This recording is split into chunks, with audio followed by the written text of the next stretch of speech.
Good morning, good day. So I finished Credence yesterday. No, not yesterday. Today's Thursday. I finished Credence Tuesday, and by Penelope Douglas.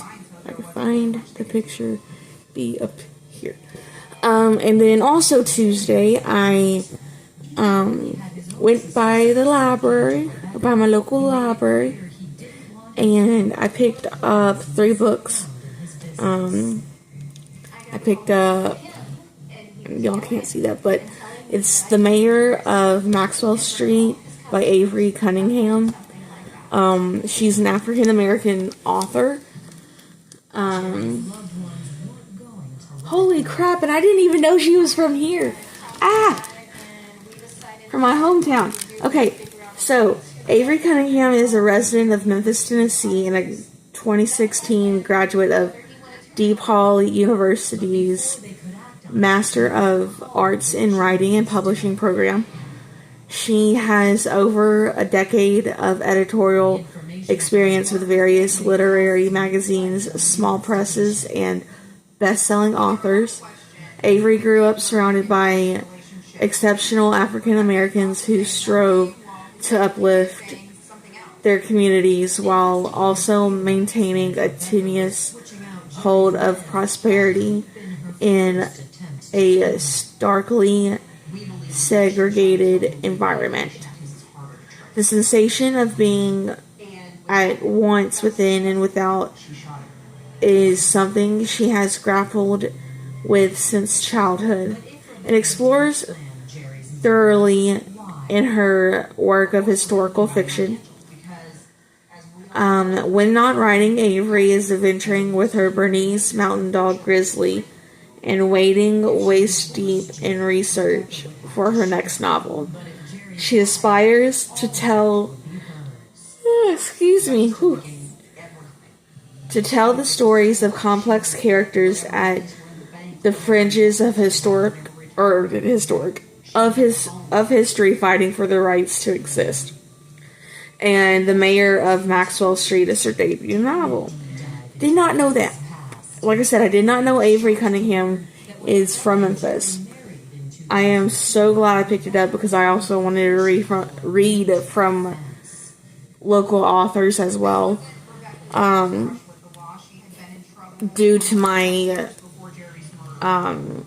degree, I'm trying to read different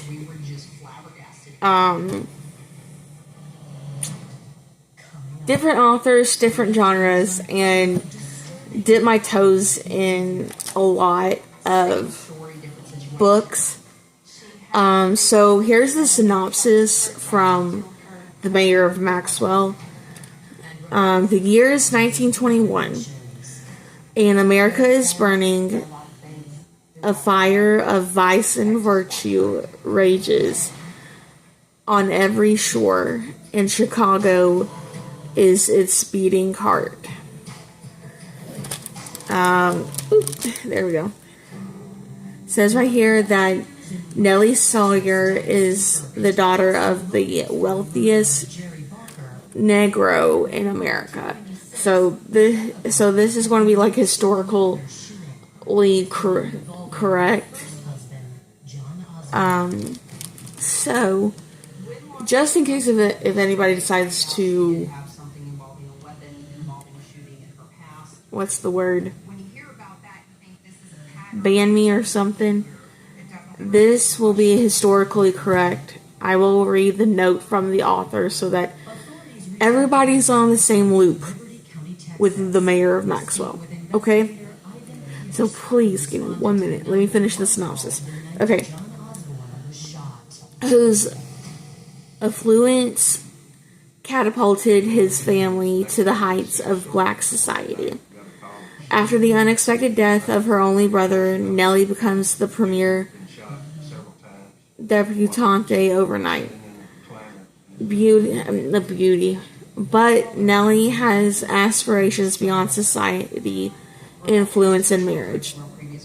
For the past year, she has worked undercover as an investigative journalist. sharing the achievements and tribulations of everyday black people living in the shadow of Jim Crow. Her latest assignment thrusts her into the den of a dangerous vice lord, the so-called Mayor of Maxwell. Excuse me again, guys. Born in rural Alabama to a murdered biracial couple, Jay Shorey knows firsthand what it means to be denied a chance at the American dream. When a tragic turn of fate gave Jay a rare path out, he took it without question. He washed up on Chicago's storied shores and forged his own way to the top of the city's underworld, running Chicago's swankiest speakeasy, where the rich and famous rub elbows with gangsters and politicians alike. When Nellie's and Jay's paths cross, she recruits him to help expose the mayor. Excuse me. And bring about lasting change in a corrupt city. But Jay also introduces a whole new world to Nellie, one where her horizons can extend beyond the confines of her ivory tower. Trapped between the monolith of Jim Crow, the flexible world of the black upper class, goodness, and the violence of Prohibition-era Chicago, Jay and Nellie work together and stoke the flames of a love worth fighting for. This is debut Avery Cunningham's stunning novel is at once an epic love story, a riveting historical drama, and brilliant exploration of black society and perseverance. Excuse me. When the 1920s first began to roar. And then, like I said, there's a note in here by the author explaining, like, her historical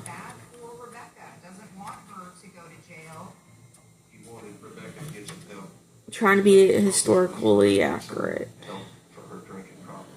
When you have a situation like that, it just makes it very, very difficult for prosecution.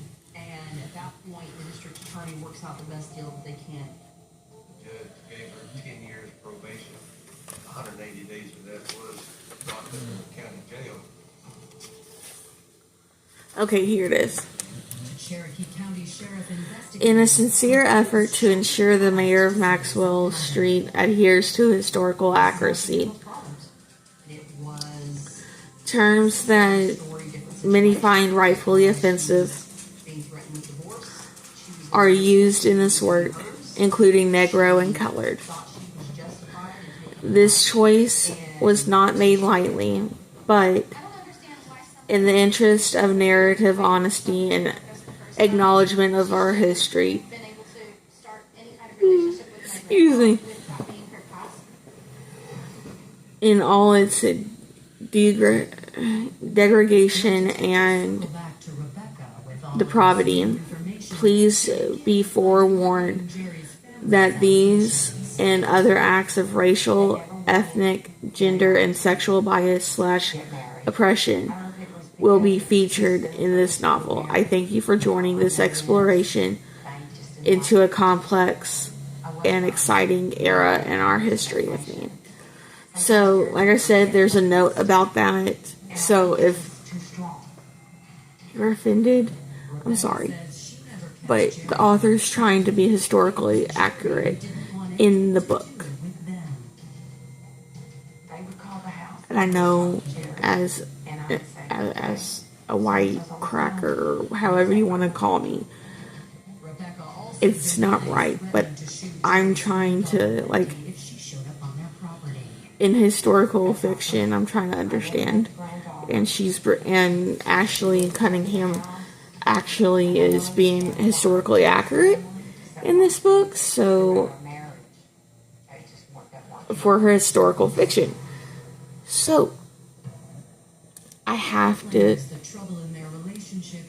be okay with it. And I'm trying to learn. Let me grab the other two books so that I can tell y'all what I got and explain the synopsis and everything. And tell y'all about the author in their author description. Okay, so the other two books that I got were The Hour of the Witch by... Yeah, so Hour of the Witch by Chris Bojalian. This is what the cover looks like. Okay, so yeah, Hour of the Witch by Chris Bojalian, however you pronounce it.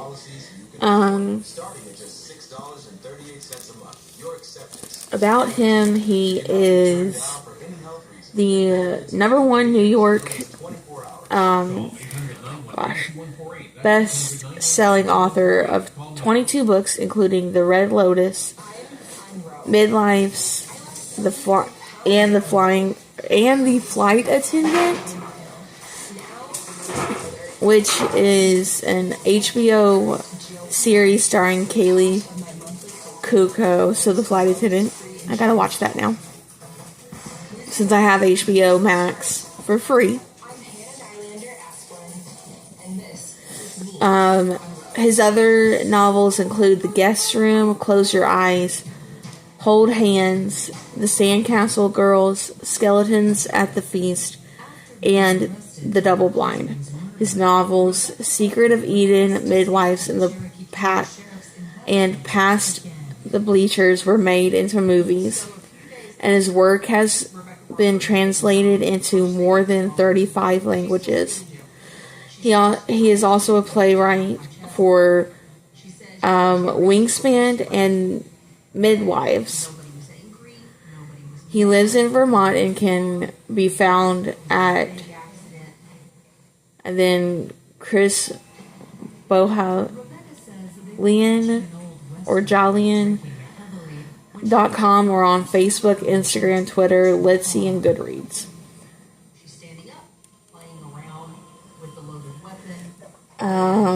Then the synopsis is a young Puritan woman, faithful, resourceful, but afraid of the demons that dog her soul, plots her escape from a violent marriage. In this riveting and propulsive historical thriller, the number one New York Times bestselling author of The Flight Attendant. Okay, so Boston, 1662. Mary Deerfield is 24 years old. Her skin is porcelain, her eyes delft blue, and in England she might have had many suitors, but here in the New World, amid this community of saints, Mary is the second wife of Thomas Deerfield, a man as cruel as he is powerful. When Thomas, prone to drunken rage, drives a 3-10 fork into the back of Mary's hand, she resolves that she must divorce him to save her life. But in a world where every neighbor is watching for signs of the devil, a woman like Mary, a woman who harbors secret desires and finds it difficult to tolerate the brazen hypocrisy of so many men in the colony, soon becomes herself the object of suspicion and rumor. When tainted objects are discovered buried in Mary's garden, when a boy she has treated with herbs and simples dies. And when their servant girl runs screaming in fright from the Deerfield home, Mary must fight to escape not only her marriage but also the gallows. A twisting, tightly plotted thriller from one of our greatest storytellers. Hour the Witch is a timely and terrifying novel of socially sanctioned brutally and the original American witch hunt. So there's that. I didn't know this. I had a feeling this was like going to be a historical thing, but I also did not know I was going to pick up another historical book at the same time. So I'll be reading that one too, and then The Familiar by Lee Bardugo. Let's see about the author. Lee Bardugo is the #1 New York Times bestselling author of Ninth House and Hellbent, which I have those on my Kindle, and and creator of the Grishaverse, now a Netflix original series which spans the Shadow and Bone trilogy, the Six of Crows duology, and the King of Scars duology, and much more. Her short fiction has appeared in multiple anthologies, including the Mesoamerican, science fiction, and fantasy. She lives in Los Angeles and is an associate fellow of Pauli Murray College at Yale University. Let's see about this. Fate can be changed, curses can be broken. In a shabby house on a shabby street in the new capital of Madrid, Lucia Cotado uses scraps of magic to get through her days of endless toil as a scullion.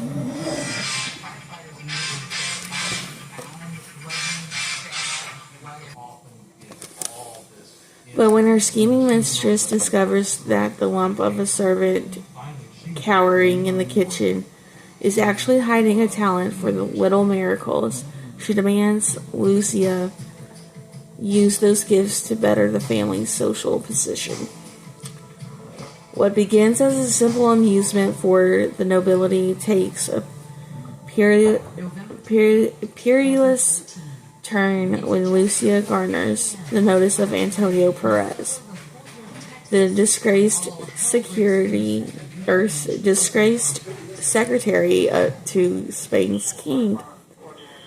Still reeling from the defeat of his armada, the king is desperate for any advantage in the war against England's heretic queen, and Perez will stop at nothing to regain the king's favor. Determined to seize this one chance to better her fortunes, Lucia plunges into a world of seers and alchemists, holy men and hucksters, where the lines between magic, science, and fraud are never certain. But as her notary grows, so does the danger that her Jewish blood will doom her to the Inquisition's wrath. She will have to use every bit of her wit and will to survive, even if that means enlisting the help of Gullion Santango, an embittered immortal familiar whose own secrets can prove deadly for both of them. This is pretty much set in the Spanish Golden Age. Again, another historical fiction. or it says sci-fi fiction due to the magic, but it's also set in the Spanish Golden Age, which also makes it historical. So I have until June. Yeah, I have until June 2nd to turn those in. So I've started with the Mayor of Maxwell House. And then I'll probably do the Familiar and then go from there. Anyways, I will catch y'all in the next clip. Okay, so today's video is supposed to be a March wrap up. I can't remember what I read other than the fact that I am halfway through the Mayor of Maxwell Street. Then I am reading A Court of Wings and Ruin to finish it. And then when I finish that, I'll go back to the Mayor of Maxwell Street. I'm also going to be planning a lot for June.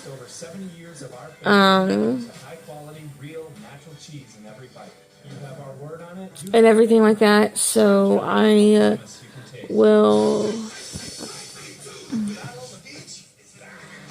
be so like I said, I'm finishing up A Court of Wings and Ruin. I'm going to be moving from that to back to the Mayor of Maxwell Street. I'm probably gonna do the planning for June before reading so that I can get a gist of what June looks like. Then go back to the Mayor of Maxwell Street since I know we have about it's Wednesday the 27th. We have 4 more days left for May. So yeah. Then let's see. Yesterday was my mom's birthday. I went to go have lunch with her, and then we went to we went to Perkins for lunch, and then we also went to Walmart because my grandparents needed to get some stuff for the house. I needed to get shampoo, conditioner, and some styling stuff for my hair since I'm here. And then I also got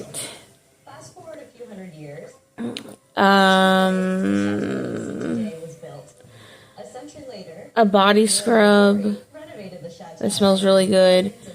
Body butter that's in the same scent. I also got Olay so that if I just want to strictly smell like the vanilla scent body scrub and everything, I have that. I also got some hair clips for my hair as well because I'm only down to 1 of my hair clips that I really like.